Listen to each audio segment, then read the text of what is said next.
Saint-Denis d'Oléron qui est derrière nous dans le soleil. On a laissé passer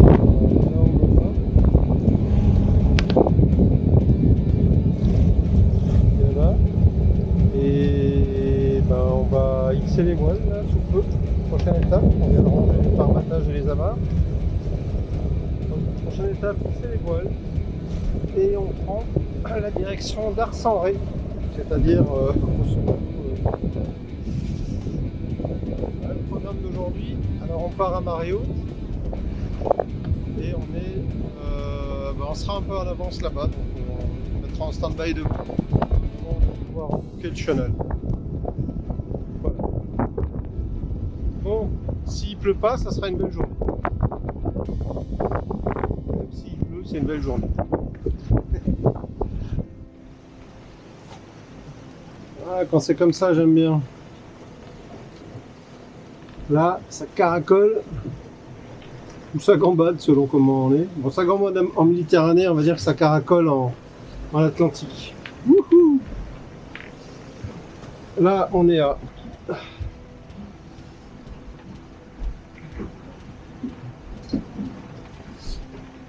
Ça surfe un peu sur les vagues, ça monte à plus de 8 parfois. Voilà, 8 nœuds.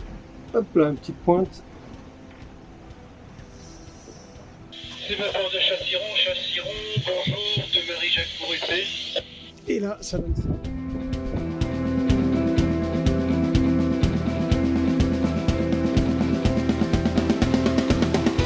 Il y a un peu de houle.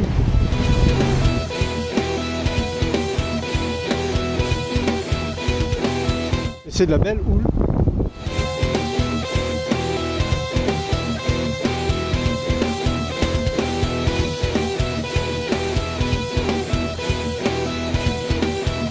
Ça caracole.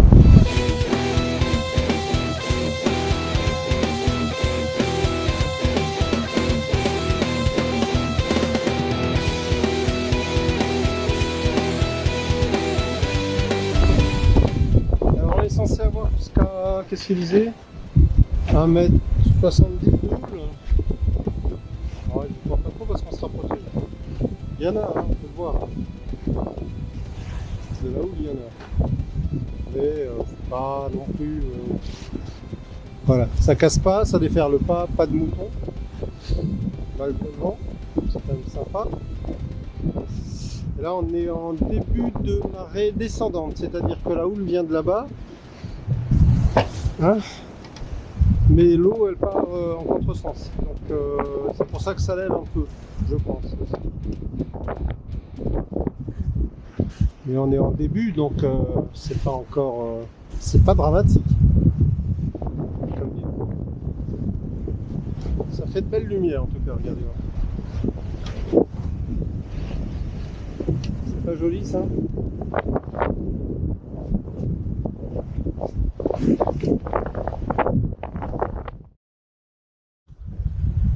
Voilà, on approche du pont de l'île de Ré.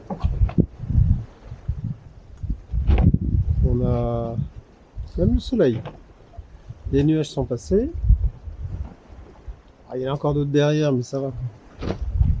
On va pas chipoter. L'île de Léron dans l'ombre. Et l'île de Ré, juste là. La houle s'atténue puisqu'on est petit à petit, on est plus dans le passage. Le courant va normalement va nous aider à passer le pont. Il va être avec nous, si je dis pas de bêtises. Je ne sais pas si on le verra, là on a le phare de Chauveau. Le pont de l'île de Ré. Le terminal de la Palisse, qu'on avait déjà vu.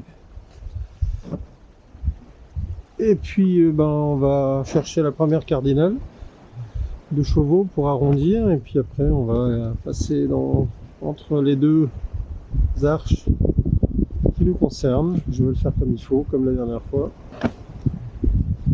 Et ça ira très bien. Le vent a baissé, forcément moins de nuages, moins de vent. Ça nous donne... Voilà, on est redescendu à 3-4 nœuds. Bon, allez, ça le fait. On va passer là, on va suivre celle-ci, puis après là-haut, il y a le pont de Ré. Et une fois qu'on a passé le pont de Ré, clignotons à gauche pour longer la côte jusqu'à l'entrée du banc du bûcheron. Je sais pas si je prends un ou là ou si je longe. Voilà. On verra. On verra, on verra. Il est 9h30. On arrive à Rivedoux. On passe la dernière cardinale. Rivedoux, plage. Avant d'arriver sous le pont. Et donc on vise les deux piles là et là. Entre les deux, vert à droite, rouge à gauche. Il y a un sens montant, un sens descendant. On va respecter le tout comme on l'a fait à l'aller. Ça va se passer bien. À droite, le terminal de la Palisse. Il y a des cargos qui ont manœuvré il y a quelques minutes.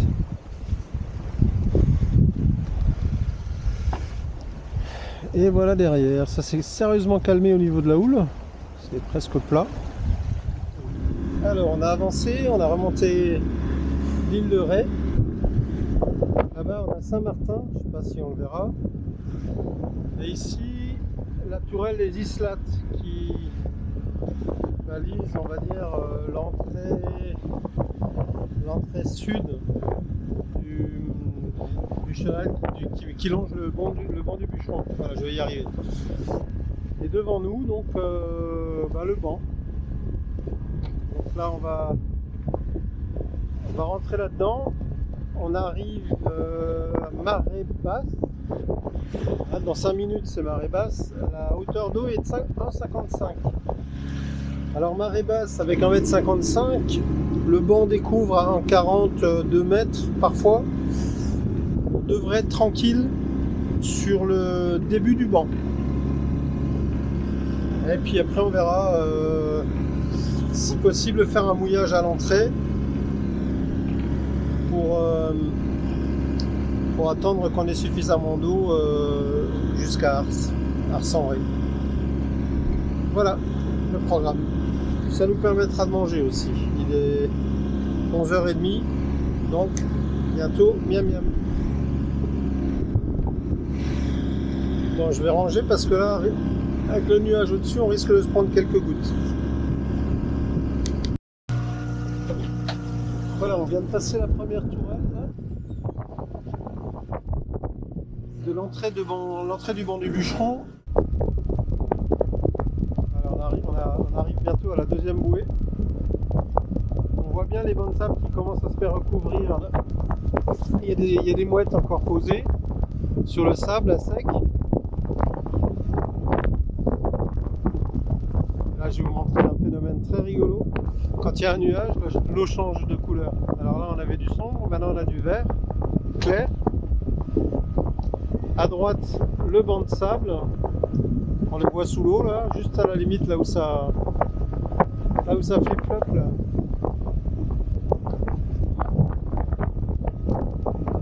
Et donc là, on a 3,70 m pour l'instant d'eau. C'est presque la plus grande profondeur qu'on ait eue jusqu'à présent.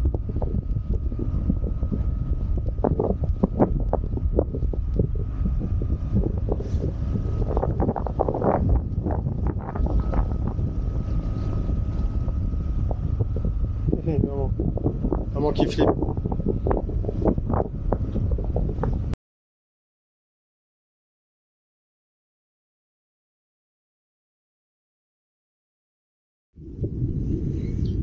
Voilà, on a fait le mouillage, on est arrivé au bout de, on va dire à l'angle, à la bifurcation du banc des bûcherons, c'est-à-dire que là, on a derrière moi l'entrée, ici on a le banc tout le long, donc ça va de très très très loin là en fait, jusqu'à là-bas où les bateaux sont peut-être pour certains posés sur le sable, d'autres sont dans l'eau. Là devant nous, on a des gens qui sont en train de marcher sur le banc.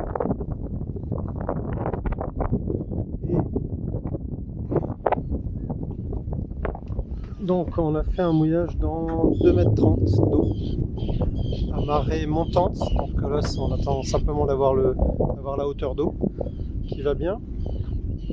Et une fois qu'on aura l'auteur d'eau qui va bien, on ira en fait par là-bas. Il va falloir faire un petit angle. On voit, je ne sais pas si on le verra, on voit le clocher de Ars-en-Ré qui donne l'alignement du chenal, qui n'est pas très large et qui permet de se caler sur les, je ne sais trop combien de bouées qu'il va y avoir, bien dans l'axe. De part et d'autre, d'un côté à gauche on va avoir des parcs à huîtres et de l'autre côté c'est des petits lits de petites rivières ou de ruisseaux. Donc on reste bien calé. Voilà. Et là maintenant c'est l'heure de casser la croûte. Il est 12h50, un peu plus. Donc maintenant c'est l'heure de manger. Voilà. Et on va attendre que l'eau monte. Bon, petit phénomène contrariant de ce genre de mouillage, puisqu'on a du vent dans un sens, le courant dans un autre. Ben voilà.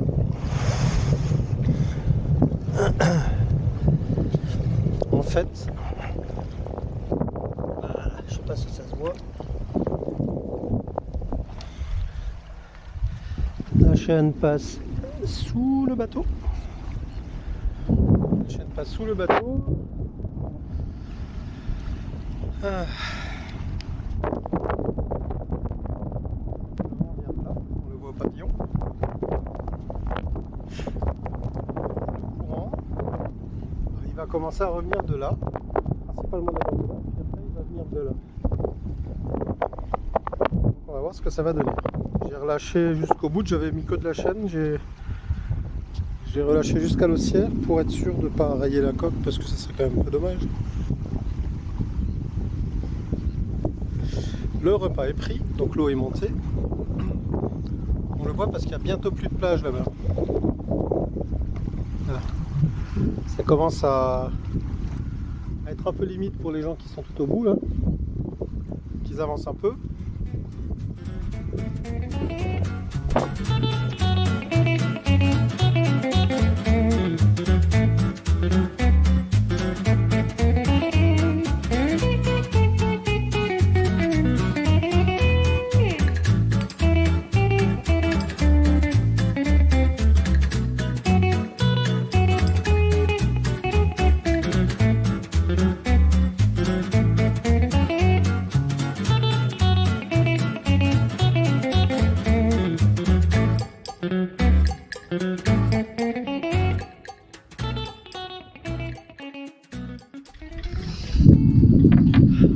Aïe, on va passer la porte, le bateau est amarré. Donc dans le port d'Ars-en-Ré, le port de la Criée. Donc c'est le port le plus grand des deux.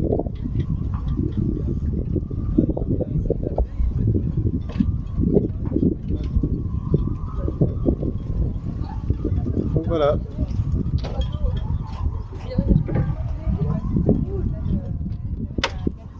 Là normalement on est tranquille pour 2 jours.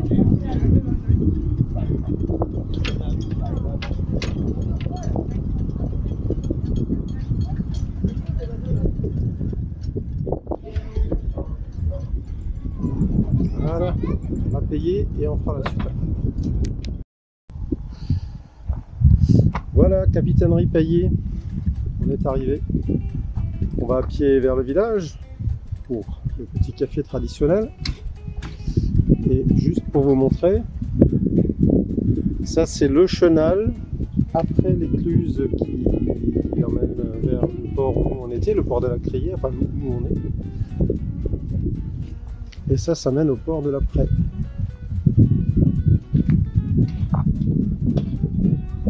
C'est tout mimi. Alors là, c'est presque marée haute, 17h44 aujourd'hui. Le bassin est plein. Mais à marée basse, il est vide de chez vide. Si je peux, je vous le montre. Ce qui est sympa, c'est qu'il y a une jolie petite balade à pied. C'est pas très loin le village. Hein. On voit le. Je vais le montrer comme ça. On voit l'église d'Ars, la pointe noire et blanche. Et le port amarré est juste là, et derrière il y a une porte avec une écluse, et puis on a tout le reste. C'est très mimi. Nous on aime bien venir à Ars-en-Ré, et je crois que ça se confirme encore une fois.